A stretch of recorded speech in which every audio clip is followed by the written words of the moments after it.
देख सकते हो क्या क्या मॉडिफिकेशन किया आप यहाँ पर देख सकते हो स्क्रीन पर। तो हमने गाइस इसके म्यूजिक सिस्टम में जो स्पीकर लगाया है 5 वोल्ट का, आप देख सकते हैं। आप पूरा ट्रैक्टर देख सकते हैं गाइस, कितना प्यारा लग रहा है हमारा पूरा ट्रैक्टर जो कि बस बन के कंप्लीट हो चुका है। चलिए मैं आपको इसकी टेस्टिंग दिखाता हूँ कितना तगड़ा स्टंट मारता है।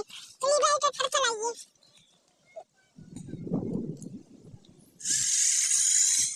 ओ बॉस साहब देखा है इसके कितना तगड़ा स्टंट मार रहा है हमारे को। देख सकते हो गाइस कितना तगड़ा स्टंट मार रहा है। एक बार और चला दीजिए। देख सकते हो गाइस ओ बॉस साहब गाइस रियल ट्रैक्टर की तरह एकदम स्टंट मार रहा है यार भाई। देख सकते हो गाइस कितना तगड़ा है यार। तो अगली वीडियो में हमें कौन कौन से इसके मॉडिफिकेशन करना चाहिए प्लीज कमेंट में जरूर बताना। और गाइस अगली वीडियो में हमें कौन सा ट्रैक्टर बनाना चाहिए प्लीज कमेंट में जरूर बताना। तब तक के लिए धन्यवाद।